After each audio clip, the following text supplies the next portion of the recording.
व्रत की संपूर्ण जानकारी। इसका प्रयोग करके अपने जीवन को शुभ बनाएं। ठीक से समझ लें और अन्य विद्वानों से चर्चा करें। तिथि, चंद्र दिवस, सप्ताह के दिन, नक्षत्रों, सितारों, महीने, मौसम और सूर्य की स्थिति के आधार पर कुछ विशिष्ट धार्मिक संस्कार और समारोहों का पालन करना पड़ता है। इन्हें व्रत कहा जाता है। चंद्र पखवाड़े के पहले दिन को प्रतिपदा के नाम से जाना जाता है। कार्तिक, अश्विन और चैत्र के महीनों में प्रतिपदा के दिन ब्रह्मा की तिथियां हैं, तभी ब्रह्मा की पूजा की जानी चाहिए। चंद्र पखवाड़े द्वितीया के दूसरे दिन केवल फलों का सेवन करना चाहिए और दोनों अश्विनियों से प्रार्थना करनी चाहिए। यह प्रार्थना करने वाले को सुंदर और भाग्यशाली बनाता है। शुक्ल पक्ष वह चंद्र पखवाड़ा है जिसमें चंद्रमा बढ़ता है और कृष्ण पक्ष वह चंद्र पखवाड़ा है जिसमें चंद्रमा क्षय होता है। कार्तिक मास में शुक्ल पक्ष द्वितीया को यम की पूजा के लिए निर्धारित किया गया है। अगर कोई इस व्रत को करता है तो उसे नरक जाने की जरूरत नहीं है। यह दिन बलराम और कृष्ण की प्रार्थना करने का भी दिन है। शुक्ल पक्ष में चंद्र पखवाड़े तृतीया के तीसरे दिन और चैत्र के महीने में शिव ने पार्वती या गौरी से विवाह किया था। इस दिन किए जाने वाले अनुष्ठानों को गौरीव्रता के रूप में जाना जाता है। शिव और पार्वती को फल चढ़ाने पड़ते हैं। पार्वती के 8 नामों का पाठ करना पड़ता है। ये हैं ललिता, विजया, भद्रा, भवानी, कुमुद, शिव, वासुदेवी और गौरी। चतुर्थी व्रत चंद्र पखवाड़े के चौथे दिन शुक्ल पक्ष में और माघ के महीने में किया जाता है। यह आम देवताओं की पूजा करने का दिन है। गण देवता इस अवसर पर चाहिए। चंद्र पखवाड़े के 5वें दिन पंचमी व्रत किया जाता है। यह अच्छा स्वास्थ्य प्रदान करता है और अशुभ संकेतों का ध्यान रखता है। पंचमी व्रत के लिए श्रावण, भाद्र, अश्विन और कार्तिक के महीनों में शुक्ल पक्ष विशेष रूप से शुभ होते हैं। चंद्र पखवाड़े के छठे दिन षष्ठी व्रत किया जाता है। व्यक्ति को केवल फल पर ही जीना पड़ता है और यदि कोई इस व्रत को करता है तो किसी भी कार्य का फल जो व्यक्ति करता है वह हमेशा जीवित रहता है। षष्ठी व्रत विशेष रूप से कार्तिक और भाद्रपद के महीनों में मनाया जाना चाहिए। चंद्र पखवाड़े के 7वें सप्तमी दिन सूर्य की पूजा की जानी है। यदि शुक्ल पक्ष में सप्तमी व्रत मनाया जाता है तो सभी दुख गायब हो जाते हैं, पापों का प्रायश्चित हो जाता है और सभी की इच्छाएं पूरी हो जाती हैं। जिन महिलाओं की कोई संतान नहीं है, अगर वे इन संस्कारों का पालन करती हैं तो वे संतान पैदा कर सकती हैं। चंद्र पखवाड़े अष्टमी का 8वां दिन बहुत महत्वपूर्ण है। भाद्रपद मास में इसी तिथि को कृष्ण का जन्म हुआ था जब नक्षत्र रोहिणी आकाश में थी।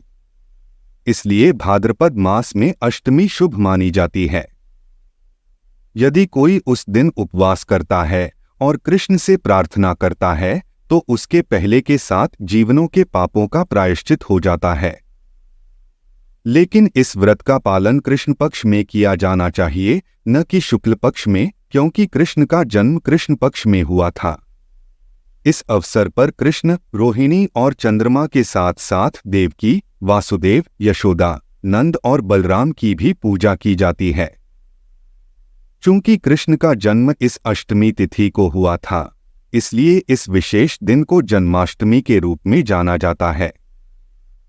चंद्र पखवाड़े का 8वां दिन महत्वपूर्ण हो सकता है, भले ही वह भाद्रपद का महीना न हो।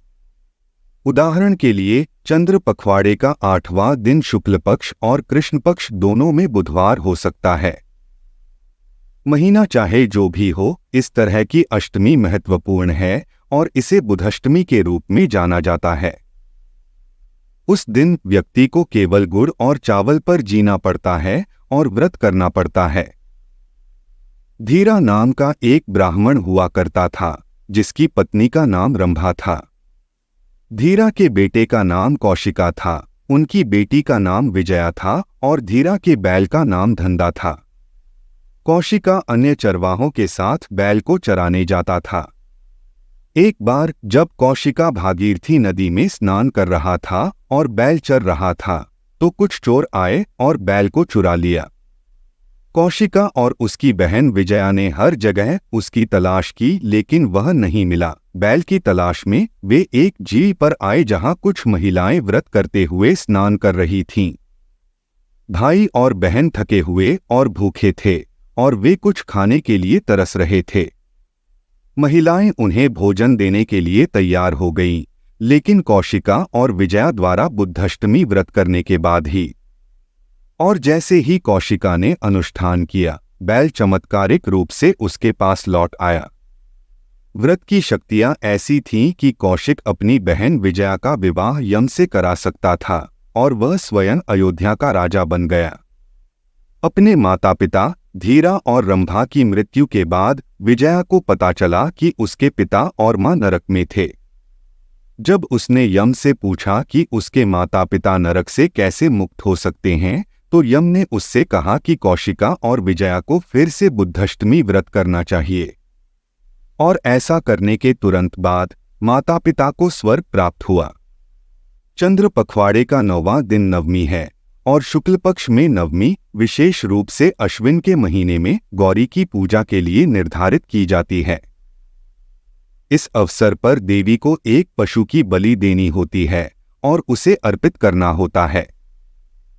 ब्राह्मण सभी शक्तिशाली हो जाते हैं यदि वे चंद्र पखवाड़े के 10वें दिन दशमाई व्रत का पालन करते हैं और 10 गायों का दान करते हैं। चंद्र पखवाड़े एकादशी का 11वां दिन उपवास के लिए होता है। यह विष्णु की पूजा करने की तिथि भी है। एकादशी व्रत का पालन किसी के पापों से छुटकारा, पुत्र, धन और पद प्राप्त होता है। चंद्र पखवाड़े का 12वां दिन द्वादशी है। शुक्ल पक्ष में कोई भी एकादशी विष्णु की पूजा के लिए शुभ है। भाद्रपद के महीने में एकादशी गायों और बछड़ों से प्रार्थना करने के लिए होती है और चैत्र के महीने में यह प्रेम के देवता से प्रार्थना करने के लिए होती है। यदि कोई पूरे वर्ष के लिए एकादशी मनाता है तो उसे कभी भी नरक नहीं जाना पड़ता है। भाद्रपद के महीने में शुक्ल पक्ष में एक विशेष रूप से अच्छा संयोजन एकादशी है जब नक्षत्र श्रावण आकाश में होता है। यदि कोई व्रत रखता है और एक व्रत का पालन करता है तो वह पवित्र नदियों के संगम में स्नान करने की तुलना में अधिक पुण्य अर्जित करता है। यदि बुध दया भी आकाश में है तो पुण्य कई गुना हो जाता है। त्रयोदशी व्रत चंद्र पखवाड़े के 13वें दिन होता है और यह अनुष्ठान पहली बार प्रेम के देवता द्वारा किया गया था जब वे शिव को खुश करना चाहते थे। यह वह तिथि है जिस पर शिव की पूजा की जाती है।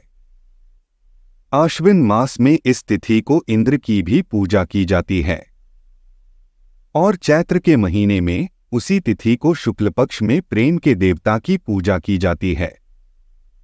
चंद्र पखवाड़े चतुर्दशी का 14वां दिन भी शिव के लिए निर्धारित किया जाता है, विशेष रूप से कार्तिक के महीने में। व्यक्ति उपवास करता है और ब्राह्मणों को दान करता है जिससे स्वर्ग प्राप्त होता है। कृष्ण पक्ष में माघ और फाल्गुन के महीनों के बीच आने वाली चतुर्दशी को शिवरात्रि के नाम से जाना जाता है। फिर उपवास करना पड़ता है और पूरी रात जागते रहना पड़ता है। इससे पहले सुनारसेन नामक एक दुष्ट शिकारी हुआ करता था, लेकिन चूंकि उन्होंने शिवरात्रि पर व्रत किया था इसलिए उनके सभी पाप क्षमा कर दिए गए। आप सभी सुनने वाले इस जानकारी को किसी विद्वान जन से ठीक से निश्चित करके ही कोई निर्णय लें।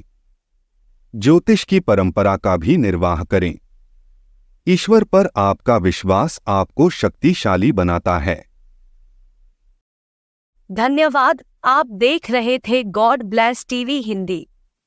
हमारे साथ जुड़ने के लिए सब्सक्राइब अवश्य करें।